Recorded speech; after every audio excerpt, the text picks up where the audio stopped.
Hello and welcome everyone to the CIH podcast. This is number 24.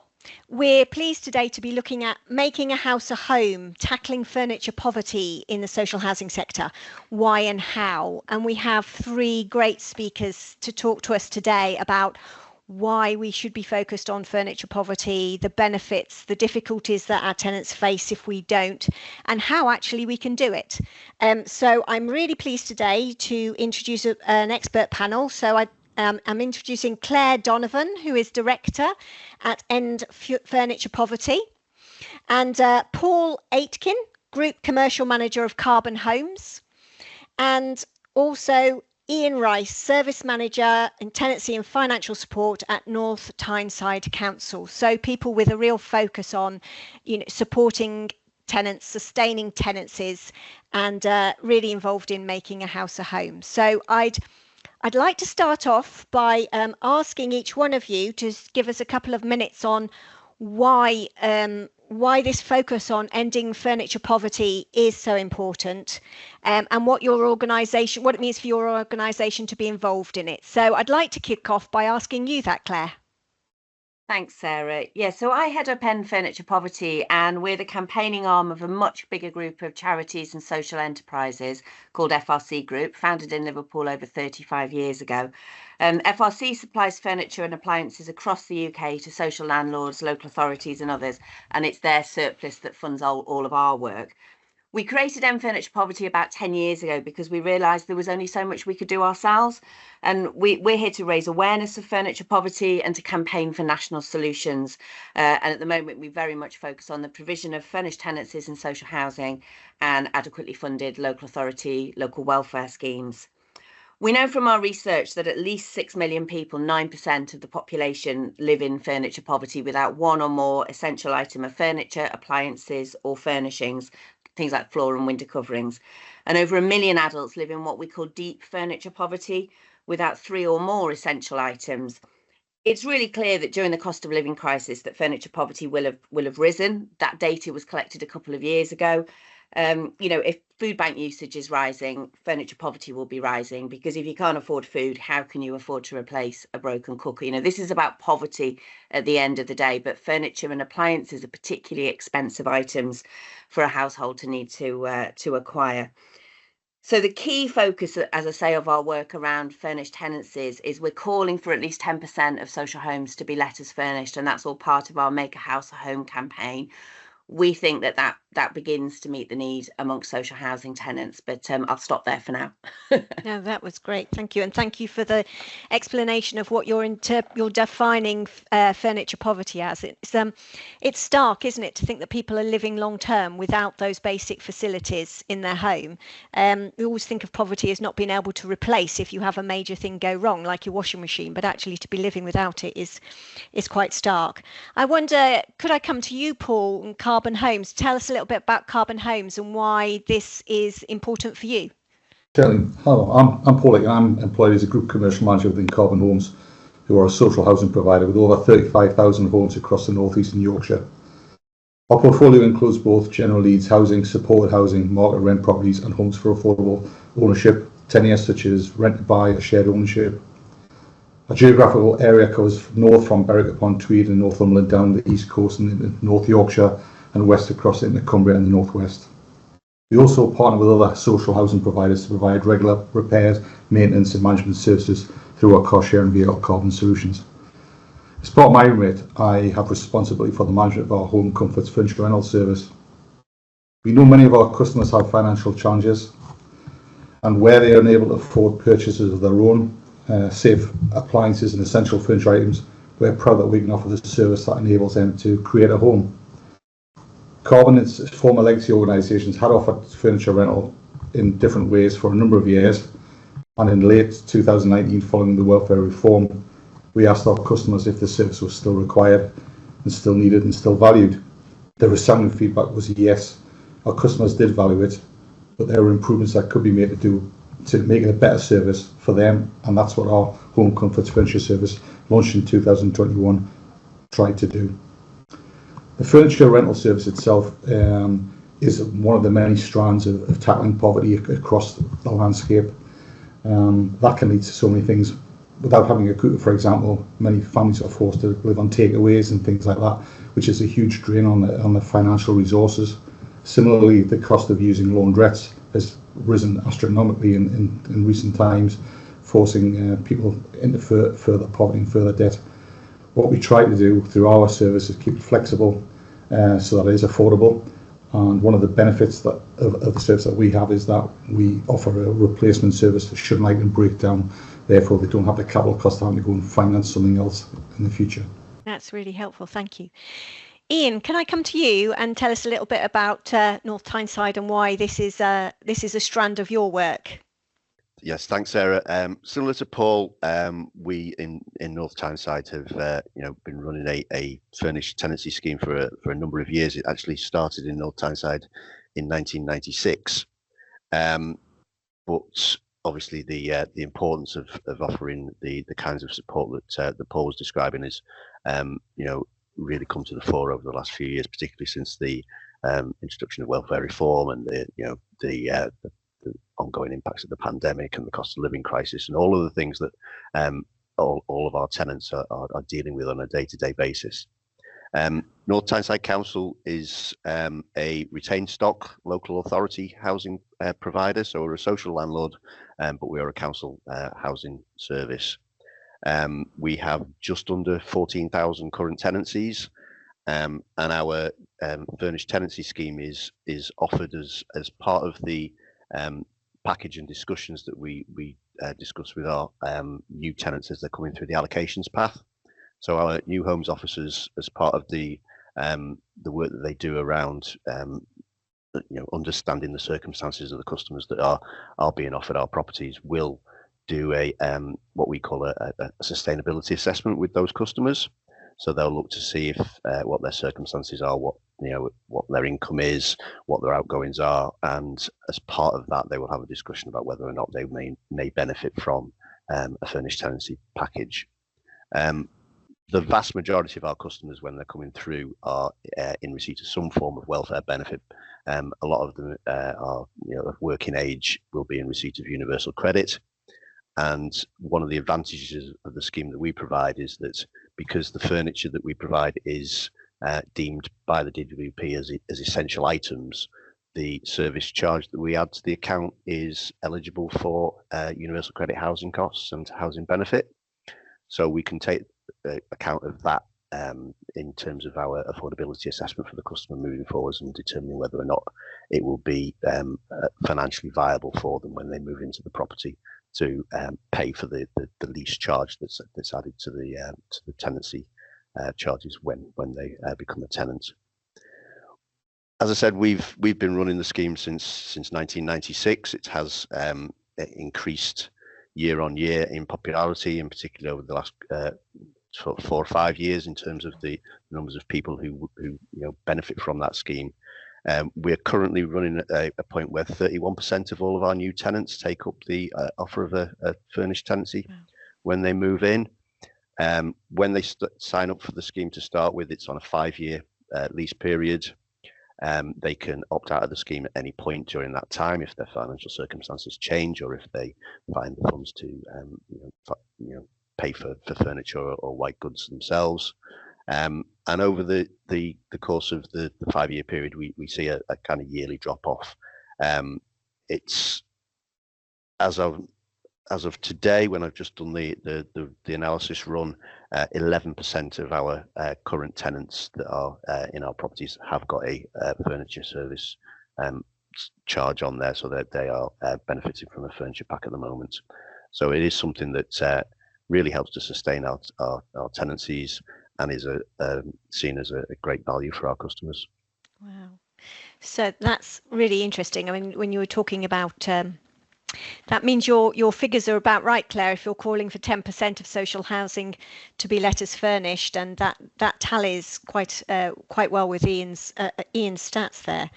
I just wondered if you've done it in percentages, but I just wondered if we could talk through how extensive, how widespread we think furniture poverty is, and what it looks like for tenants. So Claire, I wonder if I could come to you first to say, because obviously this is such a big focus, and you've set up this End Furniture Poverty specifically to concentrate on it. What are you finding, and are you finding it increasing as we've had austerity, we've had COVID, we've got cost of living, and likely to enter a really turbulent time, in terms of what impacts the wider global economy might have on things. But what does that mean for tenants, and how widespread is it?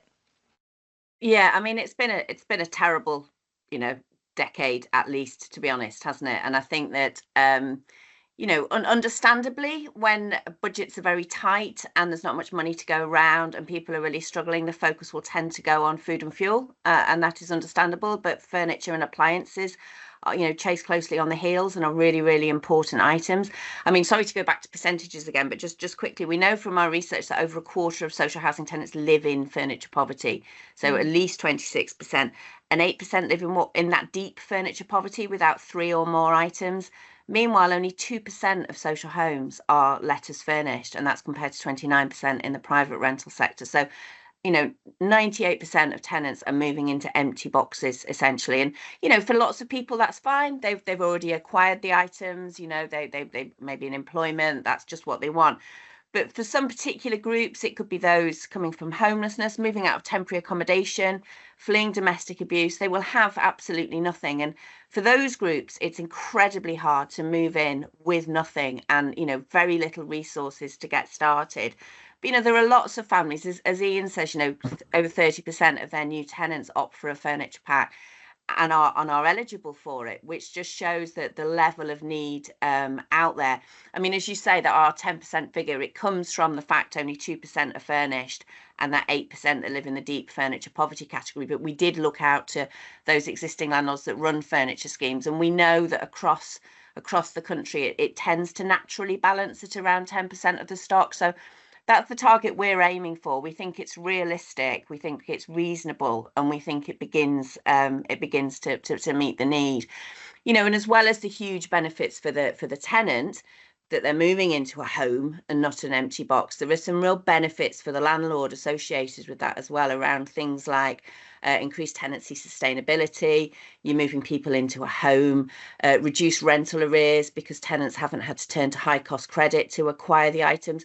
In many cases, it can be things like doorstep lenders or loan sharks, and decrease void costs as well. So there was one landlord, 13 Group, who reported that their void costs fell by an average of £500 per property through furniture provision because tenants looked after the properties better, they said, because they were moving into a home. So there are huge benefits all around. We know that living without these essential items has a really devastating impact on people's physical and mental health, as well as their social and financial well-being, all of which have associated costs across the public purse as well.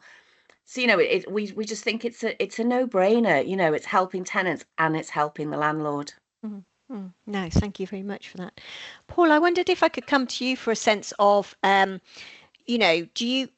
extensive do you feel the experience is for your tenants of furniture poverty? And I'm just also interested, have you had experience of people perhaps not taking up tenancies because of this, and where else might people go if they didn't, or do they just accept that they have to live in a box, as Claire described it? I wondered what your impressions were. It's a difficult one because the scale of furniture poverty alongside other challenges is very hard to define. Yeah. We currently have about 8% of Karbon customers using our furniture rental service, an additional 2% within our support housing programme who also benefit from the service, either directly or indirectly, where we provide fully furnished properties through the Home Comforts Rental Scheme. We know that over half our customers' packs have the 3 core items, as Claire alluded to before, which is an indication of that. There are a lot of people out there who are struggling to fulfil the basic requirements, which is really, really worrying. I've kind of seen over my short time with Karbon that the demand has grown, as Ian alluded to earlier, which is really worrying, and I think that's endemic of the circumstances that we live in. I can only see that increasing. In terms of the benefits it brings in terms of sustainability, again, it's very difficult to quantify. We don't track that per se. Although we do know from the customer feedback that we regularly interact with our customers and get the customer voice back, which is testament of how much they value the service. Comments like without that we wouldn't be able to survive. Basically, we wouldn't be able to make our house a home. The really heart-wrenching kind of comments that we get back, and really fulfilling that you're able to make a difference to those people. I think that moving forward, there are some greater challenges coming ahead. And as Claire's alluded to before, the need for furnished tenancies may well become more prevalent, and we need to be able to address the needs of the customer as the priority, to avoid this snowballing effect almost. Yeah, that's really true. I wonder whether you've all touched on some of the benefits, and we know that in the social housing sector, people are in it because they want to make a difference and benefit people, and obviously end furniture poverty. That's the key thing, isn't it? But how do you either win the argument to set this up? If you were a landlord and you were a housing manager and you'd seen this, what kind of things would you refer to try and encourage your organisation to become committed to it? What do you see as the bigger benefits for your business, knowing that as social landlords, there's a lot on your plate, and you have to make your finances stretch. You've got further investment needed in your existing homes. You're expected to deliver new homes. There's also the regulatory issues, having to really improve your regulatory side of things for consumer standards. So I just wondered how you might give advice to others who perhaps haven't got this service already, but would be looking to it. And I'll start with the landlords and come back to you, Claire, because I know that you've got quite a few tools, but it might be interesting to see if Paul and Ian have any reflections. Paul, can I start with you? Certainly, yeah. As Claire mentioned, the 13 group have provided some quite powerful statistics around the void costs being reduced. As that, for me, it's more about, and I think for Karbon, it's more about the customer need and making sure we have that social responsibility to give people the best quality of life possible. And doing that is not only providing homes, but providing the services that enable them to enjoy those homes and stay there longer. So the sustainability element comes into play. I'm very, very fortunate that the board that I operate under are very supportive of the work and understand the ethos behind what we do and what we try to do. And I think by helping people establish their properties as a home, they're more likely to look after the goods, stay in the property longer, and allows them to make better use of the disposable income that they have or that they obtain to fulfill other things. It's not just about having the essentials, it's about the balance of life, being able to invite people into your home and that social interaction that you have with people. There's a big pride thing about having just an empty box. You were looking to bring people in, you've got nowhere to sit and sit down and share conversation with people. So little things like that all add up to the wider social benefit, which from a business point of view, us enhancing that allows us to establish more sustainable tenancies, happier customers, all of those kind of things, which more inclined to reflect on us well as a good landlord who cares about what they do. And so it'll help us reduce our rent arrears and things like that because they're engaged, because they feel we are. Thank you. Thanks, Paul. Ian, I know that the service you said was started in 1996, so it's long established. I wonder what you see as ongoing benefits for the council and for residents that you might want to touch on. Yeah, I mean, I would agree wholeheartedly with everything that Paul said. Really, it's as a responsible social landlord, and there's a like I say, a retained stock council housing provider, and obviously linking in with the wider social value aspects and the aims and objectives of us as a local authority. one of the main things that my service in particular is here to try and do is to not only provide a quality home and a somewhere for the tenants to live and live comfortably, but it's to help them to be part of society, to be able to live in their communities. As Paul said, a big aspect of that is having the pride in your home, having the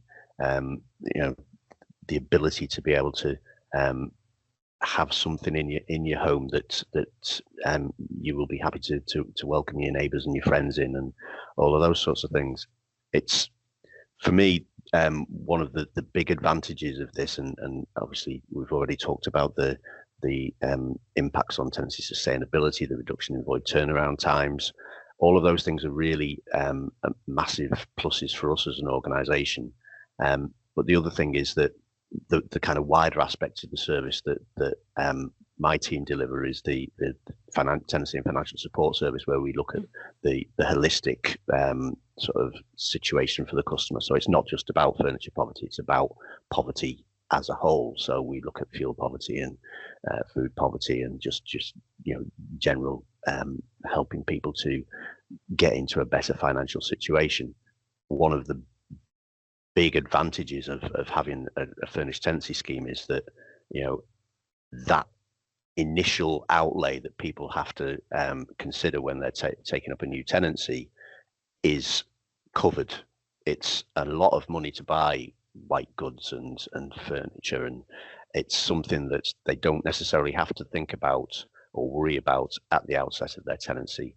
And then we're able to look at the overall kind of income and expenditure for that customer and have a really good discussion with them about ways in which they can help their budget to stretch out a little bit longer over the month. Think about ways in which they can use that money to buy food, pay for fuel, and pay the rent. And if we didn't have this service, then a much higher proportion of our customers that we would be sitting down with and talking to, we would be having discussions with them about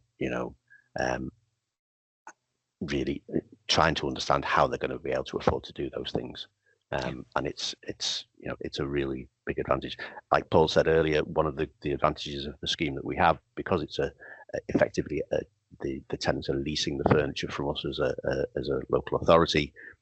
If anything does go wrong in terms of repairs or maintenance requirements for those items, then that's part of the service as well. So we will send out somebody to assess that, the item. If it needs to be replaced, we will do that as part of the scheme, and it's no additional cost to them. It's covered by the service charge. So that in itself is, if your washing machine breaks, that's £250 that if you're on welfare benefits, you're not going to be able to find that. And it's a massive help for our customers, and a big reduction in the ongoing worries that they may have when they're looking at budgeting and trying to help what is a low income for most of our customers stretch over the course of a month. And that's also obviously a real tip, maybe in terms of for people looking to set something up like this, is that actually it incorporates the kind of repairs and maintenance costs. Before I come to you, Claire, Paul's just indicated he's got another part, and I will then come back to you, Claire, I promise. It's just to pick up on the point that Ian made there latterly about the importance of the repairs and maintenance side for customers, and that security that they have, that entering into a furniture rental scheme gives them that security that they're seeking, will otherwise be in quite substantial debt to try and replace. I think it's important, and I know certainly we take a lot of time to interact with customers throughout the period of the tenancy, just to make sure that the circumstances haven't changed, that the things are still relevant. We try to help to support them, hopefully out of the poverty, so they're not tied into any long-term furniture agreement. If that no longer works for them, then we're quite happy to kind of help them to find alternatives, out of that as well. I think that's equally as important, to understand that we live in a changing environment and changing customer needs, And I think a successful scheme needs to embrace that and make sure that we have that ongoing commitment. It's not just about the financial incentives that it brings to the organisation. It's about the wider benefits and putting the customer first, really. No, that's great. Good point. Thank you.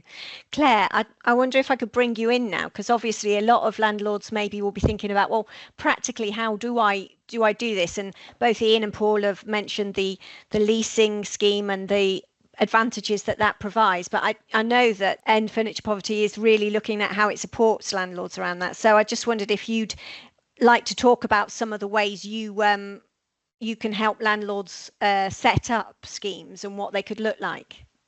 Absolutely. So we understand, as you were saying, landlords are under huge pressure, and we know that they want to create the best life they can for their tenants, but they've got so many things to do. So we do what we can to support. So a couple of years ago, we published a blueprint for furniture provision in social housing, which is on our website, freely available, and we're in the process of updating that now. And that was produced with some funding from Fusion 21 Foundation, so we were very grateful to them. But the most exciting thing is we now offer Furniture Flex, and we developed this in partnership with our colleagues in FRC, our sister charity, and it basically was created based on all the conversations I've had with landlords over the past number of years, with all the reasons why they can't do furnished tenancies, all the barriers, all the challenges, all the issues that they face. So Furniture Flex has been specifically designed to try to overcome all of those. So landlords can still buy the furniture if they choose to, if they have that sort of capital resource to buy it, but they can also rent it, which means they need no capital outlay to start a scheme. It can be for new tenants, and it could be for existing tenants as well. So if you have a tenant who's in receipt of full benefits and their cooker breaks, for example, they could take a cooker through the scheme to replace it that way. When you set the service charge, you add on an element for the repairs and replacements, but you also add on an element to cover the staffing costs. So your staffing costs are covered, but we've worked really hard to build in as much additional admin support as we can. So there's still going to be a bit of admin for the landlord, but we've done what we can to, there's a landlord tenant portal to make it easier to manage the packages, although obviously tenants can still ring if they have issues with accessing digital devices. And tenants can take everything, as I say, from a single item all the way up to a full package and everything in between. And if their circumstances change, they can just return the items. They can return them all in one go or one by one. And because it's FRC's assets, there's no issue with that sort of capital outlay not being returned. I know that some landlords have concerns that a furnished tenancy can be what they call a poverty trap, that tenants are relying on their benefits to cover the cost of the furniture and appliances, and it might make them more reluctant to move off benefits. And I would very strongly counter that. First of all, by saying that actually landlords have told us that it's the very opposite of that, providing tenants with a home where they can settle, where they can lift their heads to start looking at training and employment opportunities that actually can very much help them to move forwards with their lives. And as I say, if that happens, they can just return the items and reduce or remove the service charge. But equally, I think we do have to be honest about that cohort of tenants who are on benefits and likely to remain on benefits. And for those, a furnished tenancy is absolutely ideal. We're not suggesting this is for every tenant. We think as a starting point, it's for that sort of initial 10%. And, as Paul and Ian have both said, it's that peace of mind. It's a service that you're getting. It's that peace of mind of knowing that everything's covered. And if it breaks or needs replacing, that will just be done for you. So we've just also, very excitingly, recruited a social housing strategy and partnerships lead. So they're due to start in a few weeks, and they're going to be here basically to do whatever a landlord needs them to do, help them with writing business cases. We already do a lot of this already, presenting at different levels in an organisation to get that all important buy-in, helping with scheme evaluations if a landlord wants to pilot a scheme first to sort of prove the concept. And we can also introduce interested landlords to landlords who were already running schemes. And we've been so grateful to Paul and Ian for their support with that in the past. So, there's a great community in the social housing sector. I think people are always eager to share best practice and to learn and hear from fellow professionals. So we can help to make those connections as well. We're just here to help in any way that we can. No, that's great. Thank you. And I think obviously it touches on some of the concerns that landlords would have about just the support that you can give clearly would address some of their issues about where they start and what exactly would be the implications and what responsibilities they would have to take on board, because that's often for organisations a big issue. Historically, it's always been a big issue, hasn't it, in the past, about what do we do if we provide this in terms of the maintenance. So actually finding ways around that. And I agree, absolutely. When you think about what missing some of these fundamentals like a cooker could mean for people's health and well-being, or facing the fact of what would happen if my washing machine did break down, how on earth would I cope with that, and to be able to give that kind of assurance must give tenants just such a lift in terms of, well, that means I can tackle other things, as Ian was saying, looking at that broader picture. Claire, did you want to come back on with a further point? Yes, I just wanted to say, I would urge landlords, just get in touch with us. Let's have that initial conversation. I can absolutely guarantee that any question or concern that you have, we will have heard before. There won't be anything that's unique. All landlords are slightly different. They all have different nuances in their processes and policies and approaches.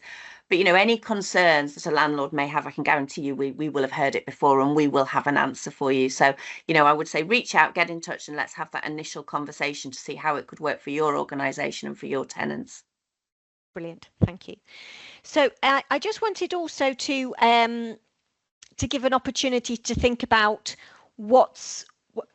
how we grow this sort of support over, because I don't think we'll see a change in our economic climate anytime soon that will make things a lot easier, and I don't think we'll see some of the challenges for social housing providers diminish anytime soon either. There's the challenges going ahead. So I just wondered how you felt, how you'd reflect on this being part of your ongoing offer, whether you think about growing it, or are there other ways, other things that you feel this could be a template for helping tenants in other areas? And then I know that's a bit of a broad kind of question, but I suppose it's a bit like how this fits in your strategy and where you see the strategy going to support your residents. I don't know who, because I've kind of lobbed that one at you, I don't know who wants to try and go for that one first.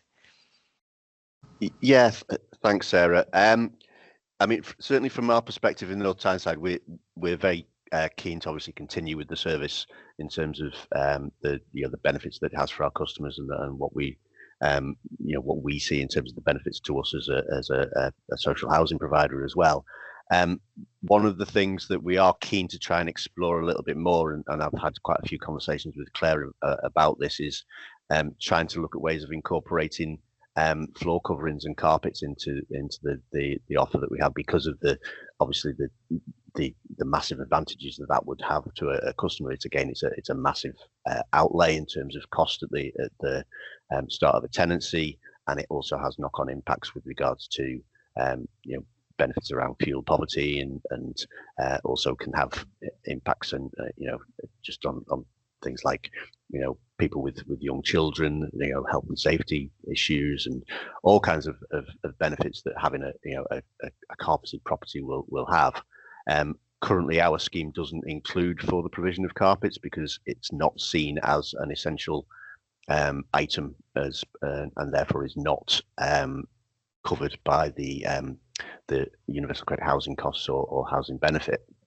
So we currently feel that it would be an additional financial burden on our customers that wouldn't be wouldn't necessarily be able to help them in the periods of time that we're looking at. But we are interested in trying to explore that further and see if we can encourage change around policy with regards to that. Do you find that is that an experience that a lot of your tenants have around going into homes without carpet, flooring, etc.? Because that is one that does come up in social housing quite a bit. Yeah, we do get a lot of feedback from our customers with regards to going into our properties when we initially let them. It's fair to say most of the properties that we let won't have carpets down. It's there are the odd situation where a previous tenant will have left a carpet, but it doesn't often happen in our stock. One of the things that we do, and again, as part of the service that we provide from my team in terms of the financial support, is we will look to see if we can help and support customers to find affordable solutions to getting carpets into the property. So we'll be, looking at accessing loans through low costs provision through credit unions, or we will look at ways in which we can maximise their income to help them to be able to afford to purchase carpets. And we will even, if depending on the circumstances of the customer, we will access grants and help them to to apply for those. But it is something that is still a major cause of concern for a lot of our customers. Paul or Claire, did either of you want to come in on that? I'll just echo what Ian said. It's a really challenging time for a lot of local authorities and local housing, social housing providers. The government sort of tightening the purse strings generally, and there's a lot more challenges ahead for everybody. And I think the challenge around providing flooring is a hugely significant cost, and one that we're kind of looking at the Decent Home standards about to change again. They may well introduce that, and that will provide a further challenge for us all. It's something that as an organisation we do try to work with customers, as Ian's alluded to, with other means of support. Our housing teams, where possible, and the tenant has asked us to do so, we leave down carpets for previous tenants have left. But it is a really, really challenging situation, and I can't see that there's an easy solution to that. I'd love to be able to offer it through our furniture rental service, but financially it's not viable at this moment in time. Claire, you'd like to come in? Yeah, flooring is a really tricky one. We've done quite a bit of work around flooring. I chaired the group working on the Longley research that Altair published last year, and actually it was from a conversation with Ian. We know that there are some social landlords who include flooring as part of their furnished tenancy offer, but the Universal Credit Guidelines specifically refer to basic furniture and appliances. So we actually met with the DWP just before Christmas to try to get some clarity on the inclusion of flooring, and they were quite clear that it can't be included in the furnished tenancy scheme. However, they said, it could be, increase put flooring in and increase the core rent to cover it that way. But I've also been approached by the Decent Homes policy team at MHCLG a couple of times to talk about flooring in the new Decent Homes standard. As I'm sure we all know, the housing quality standard in Wales now, it's required that flooring is put in all habitable rooms. I think it is likely it's going to be in the new Decent Home standard. We had a piece on ITV News on Friday night looking at flooring in social housing. We helped them to put that together, and there was a comment there from MHCLG which made me think it is starting to look more likely. And I know that that's going to create a challenge for landlords. But again, to go back to 13 Group, they put flooring in all of their relets, and they've had some really impressive results around not only those reduction in their void costs, but a substantial reduction in things like their rental arrears. So yes, it's going to be difficult. And we don't want to make things harder for landlords, but we are also talking to the government as part of our Make a House a Home campaign to see if we can get that 10% target somehow also included in the Decent Home standard. I know it's not a natural fit, but it's kind of the only deal that's on the on the table at the moment. So we've met with ministers. We've met with a lot of MPs. We had a drop-in session a couple of weeks ago in Parliament. We're hosting a roundtable event in a couple of months looking at survivors of domestic abuse as another way to come at the issue and to look at it, because we know that there's a lot of support for survivors for the fleeing stage, but nothing for the moving on stage. And again, it's that's where a furnished tenancy would be ideal. So we will continue to keep pushing for that 10% to be a requirement. But in the meantime, we'll continue to support and work with the sector as much as we can to bring them on board more sort of organically and naturally. We're here to help. Thank you. And yeah, the Decent Homes, interesting if it's going to be included in that and how landlords can respond to that. I suppose there's also with where AWAB's law might be extended in future around other harms, that raises a whole other area as well, both of potential opportunity and the risks that might also need to be considered with it. I just wondered if there were any final comments from our great panel before we wrap up. I'm sure there's. I'd really encourage you to, if you're listening to this, to maybe get in touch, go on End Furniture Poverty's website and have a look at the tools, but also, maybe have a chat with landlords who are doing this. I think what's really encouraging is that the sector is there committed to its tenants. It has a lot on its plate, but commitment to its tenants and to actually recognising that it's about making a difference and providing a home rather than just a house, and this is a fundamental way of doing it, and great to hear the commitment from our landlords on the panel with this as well. So anything we've missed that you think was really important to get across? Just echo what you said earlier, that if anybody out there is thinking about whether they should do a furniture rental scheme or not, I'd be happy to kind of dialogue with anybody out there who wants to answer any questions answered best I can, and tell them a little bit more about our scheme and how we make it work. I do think it's a real plus for our customers, and I know from the feedback that we get from them that they feel it is too. And I'd encourage any other organisations who are considering it to really give it some serious thought. Thank you. That's great. And I would say, echo exactly what Paul said. I would definitely encourage social landlords to consider this. Have a, initially, as Claire said, have a chat with End Furniture Poverty. They can provide loads of information, loads of tools about ways in which to get these sorts of schemes off the ground. And similarly, I'm happy to for Claire to put me in touch with anybody that wants to listen to me drone on about how great furnished tenancies are. It's very generous. Very generous from Paul and Ian. Claire, come to you for the final comment. Thank you. I think we often find that landlords can have a dim and distant memory of a furnished tenancy scheme from 20 years ago that for whatever reason folded or failed or didn't continue in some way. So we would just urge landlords to have a fresh look. Think about it again, get in touch with us, have a chat with us. Sometimes I'll speak to people at perhaps a more senior level in an organisation, and they'll say, oh, we don't need to do this because there's a furniture charity nearby and we get all of our stuff from them. But the frontline staff know that there is absolutely no way a furniture reuse charity can anywhere begin to meet the demand. It's about a blended approach. It's having that 10% of stock as furnished.